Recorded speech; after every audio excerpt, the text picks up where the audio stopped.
बिस्मिल्लाहिर्रहमानिर्रहीम अस्सलाम वालेकुम। डॉक्टर मायरा हेयर और आज हम बात करेंगे मल्टीपल स्क्लेरोसिस पर और बहुत ही सिंपल लैंग्वेज में और बहुत ही लेमैन लैंग्वेज में मैं आपको समझाऊंगी कि मल्टीपल स्क्लेरोसिस क्या होता है।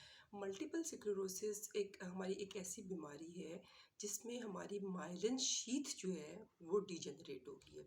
अब ये माइलिन शीथ कहाँ पे है? हमारे बहुत सारे न्यूरॉन्स हैं जैसे, तो उनकी एक ये कवरिंग कर रही होती है। आप जैसे कि अपनी वायर्स वगैरह घर में देखते हैं और उनके ऊपर प्लास्टिक कवरिंग होती है, इसी तरह myelin sheath is working as an insulator. तो ये इंसुलेशन का काम करती है और प्रोटेक्शन करती है न्यूरॉन की। ठीक है, अब न्यूरॉन के अराउंड है हमारी माइलिन शीथ। अब माइलिन शीथ मुख्तलिफ एरिया से ये क्या होती है, मल्टीपल स्क्लेरोसिस में डीजेनरेट हो जाती है। अब ये माइलिन शीथ की वजह से और ये हमारे जो न्यूरॉन्स काम कर रहे हैं, जो मैसेज पहुंचा रहे हैं, ब्रेन टू ऑर्गन्स हमारा जा रहा है या ब्रेन के एक पार्ट से दूसरे पार्ट में जो मैसेज जाता है और स्पाइनल कॉर्ड से हमारे जितने भी रिफ्लेक्सेस जा रहे हैं, अब ये सारे माइलिन शीथ ना होने की वजह से ये क्या होगा, इनकी मूवमेंट वगैरह इफेक्ट होगी। ठीक है, अब इसमें ये क्या है, इसको इसीलिए हम कहते हैं बीमारी को, that is demyelinating illness और demyelinating disease. De means कि ये माइलिन शीथ की एब्सेंस हो गई है या माइलिन शीथ डीजेनरेट हो गई है। तो इसमें ये जो एज होती है पेशेंट की जिसमें ये आती है बीमारी, वो 20 to 50 ईयर्स ऑफ एज के अंदर अपीयर होती है। अब इसमें पेशेंट के साथ क्योंकि माइलिन शीथ नहीं है, मैसेजेस नहीं पहुंच रहे हमारे मुख्तलिफ ऑर्गन्स में, और जहाँ जहाँ वो नहीं पहुंचेंगे वहाँ वहाँ ही प्रॉब्लम होगी। अब हम इससे बात करते हैं कि ये इसकी कॉजेज़ जेनेटिक भी तो कुछ हद तक हो सकती हैं, कुछ इन्फ्लेमेटरी चेंजेस होती हैं, कोई इन्फेक्शन हुआ है, और कई दफ़ा ये बहुत सारी चीज़ें ये भी देखी गई हैं कि इसका कॉज अननोन है।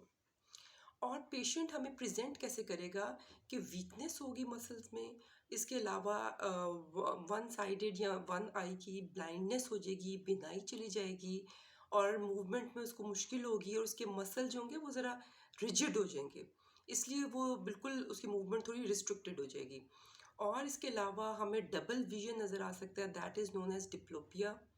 और इसके अलावा वीकनेस और डिप्लोपिया, इसके अलावा एग्जाइटी डिप्रेशन भी ऐसे मरीज़ों में देखी गई है।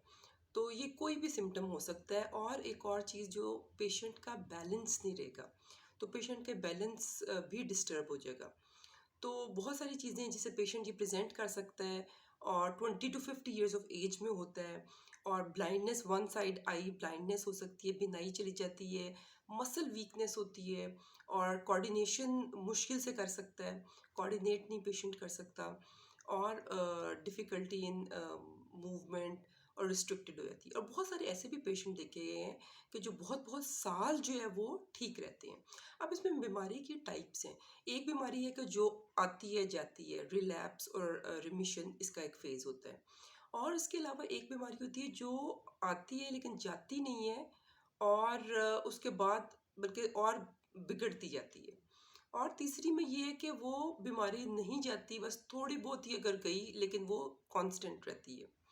अब इसमें क्या होगा, मल्टीपल स्क्लेरोसिस वाले पेशेंट को पहले तो आइडेंटिफाई हमें करना होगा कि हम उसकी प्रॉपरली हिस्ट्री लें और फिर उसके बाद इन्वेस्टिगेशंस वगैरह करवाएं और फिर उसके बाद उस पेशेंट की हम ट्रीटमेंट स्टार्ट करें।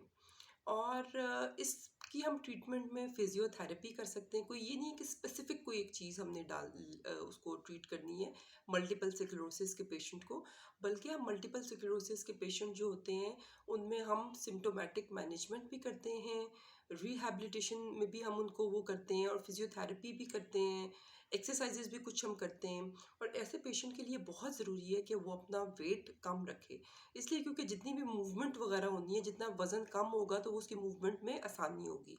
अगर वज़न ज़्यादा है तो the movement will be restricted. So इसके अंदर हम फिजियोथेरेपी करते हैं। और इसके अलावा जो होती हैं, कई दफ़ा मसल बहुत वीक हो गए हैं तो उन पेशेंट्स को बोटॉक्स के इंजेक्शंस भी लगाए जा सकते हैं। और इसके अलावा कॉर्टिकोस्टेरॉइड्स की ट्रीटमेंट, जैसे ब्लाइंड एक आंख से हो गया वो, तो उसमें हम कॉर्टिकोस्टेरॉइड्स का भी रोल है। तो बाकी जितनी भी इन्फेक्शन हुआ हम उसके लिहाज से उसको ट्रीट करेंगे और उसकी एक काउंसलिंग करेंगे। तो ये एक बहुत ही सिंपल वे में और मतलब ब्रीफ लेमैन लैंग्वेज में मैंने आपको बताया कि मल्टीपल स्क्लेरोसिस क्या होती है।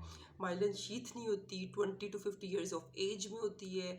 बहुत सारी एक आंख से ब्लाइंड, और वो भी फिर हम कॉर्टिकोस्टीरॉइड्स या स्टीरॉइड्स देते हैं हम इसको, तो पेशेंट बेहतरी की तरफ आता है।